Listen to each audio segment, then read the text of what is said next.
왜 오늘 새벽에 마태복음 8장의 말씀을 본문으로 읽었나 이런 생각을 하실 텐데, 우리가 어제까지 사도행전 강해를 다 마치고 제가 사도행전 강해 마친 후에 어떤 말씀으로 은혜를 받을까, 어느 말씀을 시작할까 생각 중에 마음에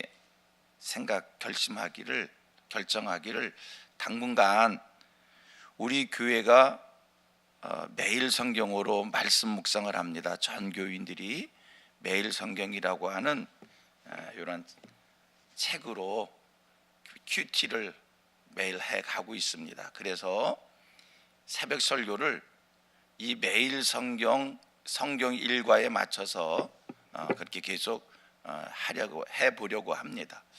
여러분들이 매일 성경 우리 교회가 하고 있는 큐티를 책을 참고하면 새벽 설교에 또 큰 도움이 되리라 생각이 됩니다. 그래서 오늘 성경 본문이 이 매일 성경 본문 마태복음 8장 23절에서 34절, 오늘 우리 교우들이 묵상하는 말씀입니다.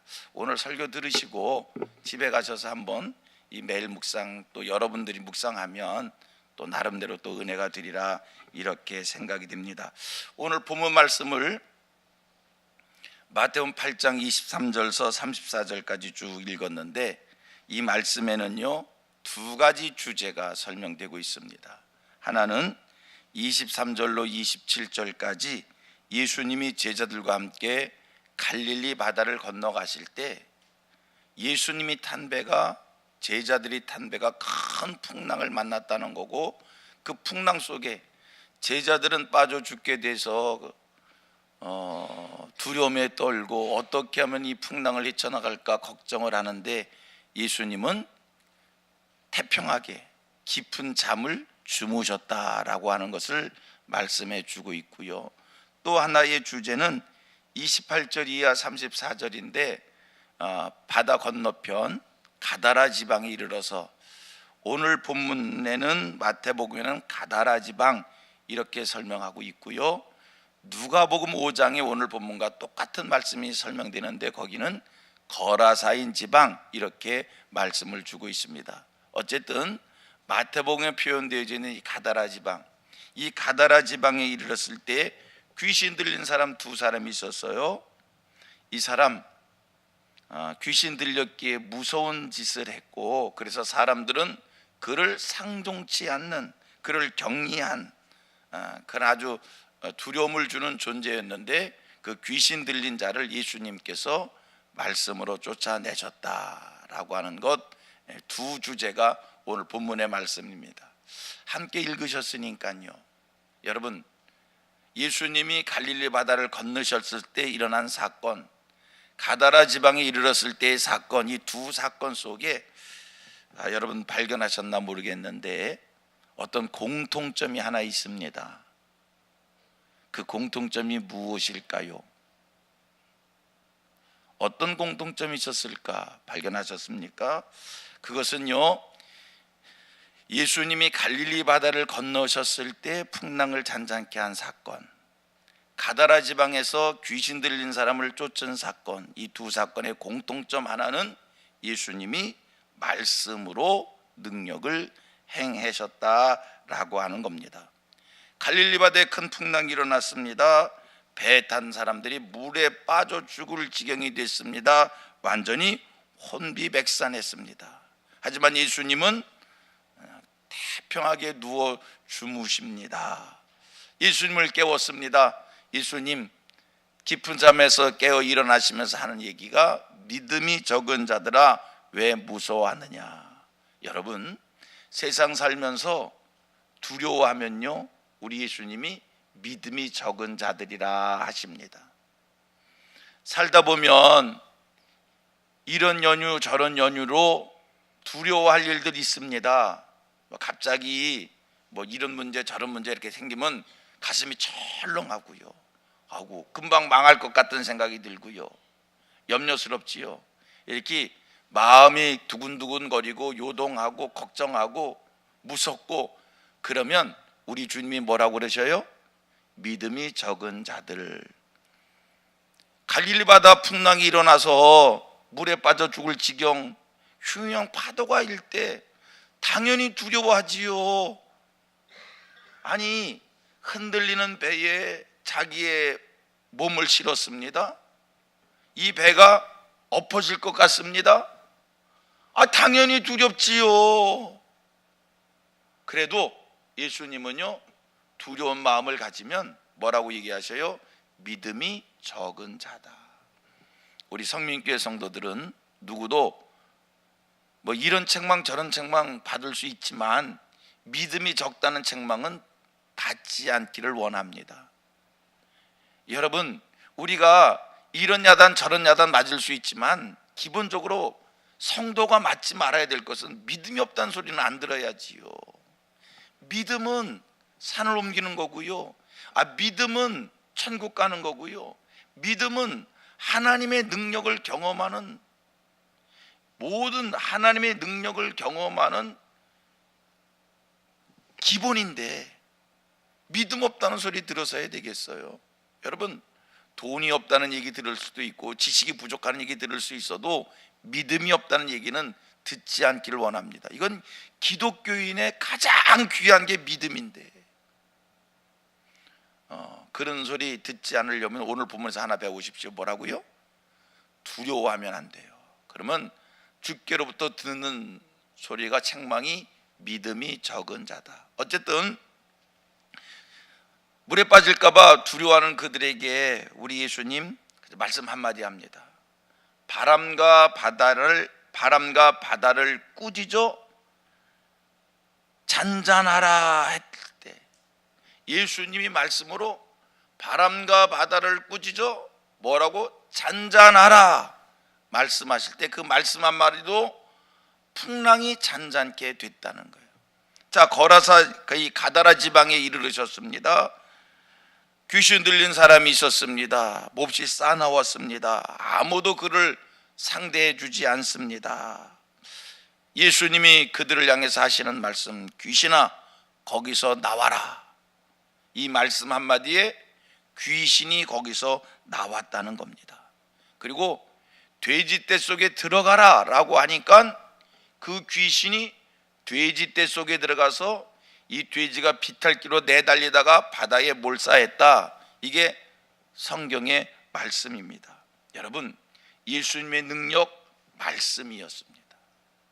말씀으로 두려워하는 자들을 향하여서 왜 믿음이 적은 자들아 두려워하느냐. 그리고 바람과 바다를 꾸짖어 말씀하실 때 그 흉흉한 바다가 잔잔해졌다는 것이고, 귀신아 나와라 했으니까 그 귀신이 그 말씀 속에 이끌림 받아 말씀에 붙잡혀서 그에게서 나왔다는 겁니다. 성도님들, 주님의 말씀이 선포되는 곳에 기적과 능력이 임하는 줄로 믿습니다.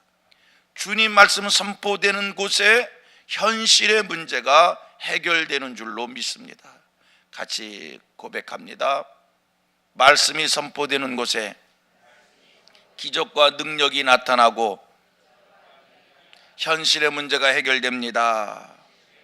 아멘입니다. 아멘입니다. 말씀이 선포되는 곳에 제자들이 갈릴리 바다에서 풍랑을 만났습니다. 물에 빠져 죽을 지경에 이르렀습니다. 다급하여 예수님을 깨웁니다. 분명한 것은 예수님이 그 배에 타고 계셨는데도 풍랑을 만났다는 거예요. 귀한 것을 발견하셔야 됩니다. 예수님이 그 배에 타고 계셨는데도 풍랑이 일었다는 겁니다. 예수님이 타고 있는 배도 풍랑이 일어서 빠져 죽을 지경에 이르렀다는 겁니다. 그런데 이 풍랑이 잔잔해진 것은 예수님의 말씀으로 잔잔했다는 겁니다. 보십시오. 가다라 지방에서 귀신 들린 사람들이 예수님 앞에 섰습니다. 여전히 귀신 들려 있습니다. 예수님이 그들에게 다가갔습니다. 그 사람에게 귀신이 들려져 있는 겁니다. 예수님이 그들에게 다가갔다고 해서 귀신이 놀래서 무서워서 그냥 도망친 것이 아니라 귀신 들린 사람 앞에 예수님이 귀신 들린 사람 앞에 갔어도 여전히 귀신 들려 있는 겁니다. 그 귀신이 언제 나왔는가? 예수님이 귀신을 향해서 말씀을 선포할 때 나와라, 예수님의 말씀이 선포되어질 때 귀신이 나온 거예요. 자 보세요. 예수님 앞에 있어도 귀신 들린 사람은 그냥 귀신 들려 있었어요. 예수님이 배에 타고 있어도 풍랑은 만났어요. 풍랑이 잔잔해지고 귀신이 내쫓은 것은 예수님의 말씀 앞에서 내쫓임을 당한 거고 풍랑이 잔잔해졌다라고 하는 겁니다. 여러분, 우리들의 신앙생활, 우리가 교회 다닙니다. 성경을 배웁니다. 성경을 압니다. 내가 교회 다니고 성경을 배우고 성경을 안다고 해서 말씀의 능력을 경험하고 복음의 능력을 경험하고 하늘의 기적을 경험하고 중생의 체험을 하는 것이 아니다라는 겁니다. 내가 교회를 다녀도 교회 다니는 내가 이 귀를 열고 하나님의 말씀을 받아들이고 아멘으로 화답하고 주님 말씀하옵소서 내가 듣겠나이다, 말씀을 인정하고 말씀을 받아들이고 말씀을 순종할 때 여러분 그 속에 말씀의 능력을 통해 은혜가 임하는 줄로 믿습니다. 하나님 말씀 앞에 열린 귀를 가지시고요, 하나님 말씀 앞에 아멘으로 화답하시고요, 하나님의 말씀을 순종하시는 하늘 백성들 되셔서 삶 속에 말씀의 능력과 말씀의 기적과 또한 현실의 문제를 해결받는 우리 성도들 되기를 축복합니다. 교회에 나오셨으면요, 말씀을 들으셔야 합니다. 저는 설교하는 목사이기에 설교 듣는 여러분들의 입장을 잘 모르겠어요. 설교하는 목사 입장에서 말씀을 합니다. 설교 듣는 여러분들 입장은 모르겠어요. 설교하는 목사 입장에서 얘기합니다. 여러분, 하나님께서는요, 누구도 설교 평론가로 세운 사람은 없습니다. 우리는 설교 평론가가 아닙니다. 설교를 통해서 은혜를 받는 사람들이고요, 설교를 통해서 깨달음을 받는 사람들이고요, 설교를 통해서 은혜를 받는 사람들이고요, 설교를 통해서 하나님의 능력과 기적을 체험해야 될 하나님의 사람들입니다. 그런데 언제부터인가 안타까운 게 있어요. 모두가 다, 죄송해요, 모두가 다라고 표현을 해서 강조하기 위해서입니다. 모두가 다 설교 평론가가 되어져 있어요. 여러분, 말씀을 심령으로 받아 말씀의 능력을 경험하는 하늘 백성들 되기를 축복합니다. 성경을 가지셨으면 성경을 읽고 성경을 받아들이고 아멘 하셔야 합니다. 성경만 가지고 있으면 뭐예요? 성경만 가지고, 성경이 부족이 아니잖아요. 성경이 부족이 아니잖아요. 성경을 가지셨으면 성경을 읽고 성경을 받아들이고 성경을 아멘으로 인정하는 우리 교우들 되셔서 말씀의 능력을 체험하고 현실의 문제를 해결하고, 여러분, 하나님의 말씀은 이미 다 검증되어진 겁니다. 지난 2000년 역사 속에, 아니 구약 수천 년 역사 속에 하나님의 말씀은 이미 다 검증돼서 1.1핵도 틀림이 없고 푸른 마르고 꽃든 시드나 하나님의 말씀은 영영하다라고 하는 이 믿음의 선배들이 이미 경험했고 체험한 것, 우리 이유 없이 하나님의 말씀을 심령으로 받고 말씀대로 믿고 말씀대로 살아 말씀대로 축복받는 성민의 모든 성도들 되기를 축복합니다. 말씀 앞에 열린 귀를 가지십시오. 말씀을 사모하십시오. 말씀을 구하십시오. 말씀 자체가 능력입니다. 우리 예수님 말씀으로 풍랑을 잔잔케 합니다. 말씀으로 귀신을 내쫓습니다. 오늘 하나님의 말씀이 여러분들에게 꿈을 줄 것이고 여러분들에게 비전을 줄 것이고 여러분을 새롭게 할 것이고 여러분들을 적극적 인생 되게 할 것이고 여러분들의 오늘의 시험을 이기게 할 것이고 말씀이 여러분들을 용기 있게 해 주실 줄로, 여러분들을 성도답게 해 주실 줄로 믿습니다. 본문을 통해서 또 한 가지 교훈을 받는 게 있습니다. 세상에서 가장 귀한 것은 생명이다라는 겁니다. 여러분, 생명보다 귀한 것은 없습니다. 복음적 입장에서 볼 때는 생명이 가장 귀한 겁니다. 주님의 눈으로 보면 생명이 가장 귀하다는 겁니다. 결코 물질이 귀한 것이 아니고 생명이 귀한 겁니다. 여러분, 시간이 귀한 게 아니고 생명이 귀한 겁니다. 생명 얻는 일에 시간도 드리고, 생명 얻는 일에 물질도 드리고, 생명 얻는 일에 모든 것을 다 드릴 수 있는 하늘 백성들 되길 바랍니다. 다 이렇게 고백합니다. 생명보다 귀한 것은 없습니다. 이게 주님의 시각이에요. 보십시오. 갈릴리 바다에서 이 사람들 풍랑 만났어요. 어땠을까? 오늘 본문에는 설명되지 않았는데 우리 충분히 추론할 수 있습니다. 풍랑 만난 사람들, 풍랑을 이겨보기 위해서 자기들이 모든 노력을 다 할 때 배에 있는 모든 것 바다에다 다 던졌을 겁니다. 살기 위해서. 자, 우리가 지난번에 배웠던 사도행전 말씀, 유라굴라 대풍 만났을 때, 광풍 만났을 때 배 탄 사람들 어떻게 했습니까? 배의 식량을, 배의 기구들을 다 바다에 던져보고 어떻게든지 극복해 보려고. 요나를 태운 배가 있었습니다. 풍랑 만났습니다. 어떻게 했습니까? 그 풍랑을 이겨보려고 배에 있는 모든 것을 다 바다에 던졌습니다. 살기 위해서 그러는 겁니다. 오늘 갈릴리 바다의 풍랑 설명되어 있지는 않지만 그 배에 탔던 사람들도 살기 위해서 분명 그 일을 했을 겁니다. 28절 이하 말씀을 가보면 예수님이 가다라 지방에서 귀신 들린 사람을 고칩니다. 어떻게 고칩니까? 그에게 들어가 있는 귀신을 돼지떼 속에 들여보내서 돼지떼가 비탈길을 내닫다 바다에 빠져 몰사했다는 겁니다. 돼지떼라고만 표현되어 있습니다. 누가복음 5장 말씀에, 마가복음 5장 말씀을 가보면 오늘 본문과 똑같은 말씀이 설명되어지고 있는데 거기는요, 돼지떼가 2,000마리라고 설명합니다. 2,000마리를 몽땅 몰사시키고 이 귀신 들린 사람을 고친 겁니다. 여러분, 예수님이 돼지떼 2,000마리를 희생시키고 고친 이 사람은 대단한 사람이 아닙니다. 어찌 보면 평범한 사람도 아닙니다. 사람들 같이 어울려 살 수 없어서 쇠사슬에 묶고 무덤 사이에 갖다 던져놓은 사람, 사람들이 상종치 않는 사람.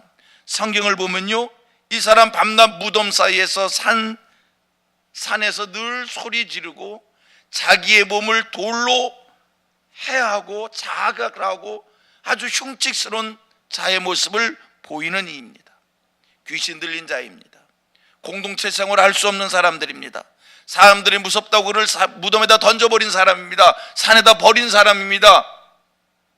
그런 유의 사람인데 예수님은 그 한 사람, 버려진 한 사람을 고치기 위해서 돼지떼 2,000마리를 희생시켰다는 겁니다. 예수님에게서 귀한 것은 돼지가 아니라 2,000마리의 돼지가 아니라 그의 생명이 귀했다는 겁니다. 34절 말씀을 보면 이 미친 사람을 고쳐주니까, 돼지떼를 희생시키고 고쳐주니까 그 동네 사람들이 예수님을 향해서 떠나라는 겁니다. 왜 떠나라고 했을까? 생각해 보니까 예수가 여기 있다가는 더 큰 물질적 손해를 볼 수도 있을 것 같거든요. 이 미친 사람 하나 고치겠다고 2,000마리, 돼지 2,000마리를 죽인 사람이 이 동네에 있다가는 또 어떤 아픈 사람을, 또 어떤 사람을 고치기 위해서 더 많은 물질을 희생시킬까? 그러니까 사람들 이 예수를 떠나라는 거예요. 그들에게는 물질이 귀했어요. 여러분, 우리 주님은요, 물질이 귀한 게 아닙니다. 사람의 생명이 귀한 겁니다. 우리 성민의 모든 성도님들이 예수님의 마음을 가져서 생명보다 귀한 것은 없네, 생명을 소중히 여기는, 생명 살리는 일에 시간도, 생명 살리는 일에 물질도 귀히 여기는, 이것은 영혼만을 얘기하는 게 아닙니다. 우리 육신의 생명도 소중한 겁니다. 요즘에 현대인들 이 육신의 생명을 너무 그냥 쉽게 여겨요. 어떤 경제적 이득을 위해서 그냥 사람의 몸을 상하게 하고 몸을 병들게 하는 일들 막 해버려요. 쉽게 자기 생명을 던져버려요. 생명보다 귀한 것 없습니다. 복음의 정신이, 예수의 정신이 우리 성민의 정신 돼서 영혼 살리는 일에, 그 다음에 육신을 소중히 여기는 일에도 힘을 다할 수 있기를 바랍니다. 말씀 정리합니다. 말씀 앞에 늘 열린 자세를 가지시길 바랍니다. 말씀이 나를 살린다. 또 하나, 이 땅에 생명보다 귀한 것은 없다. 이 마음이 새겨질 수 있게 되기를 축복합니다.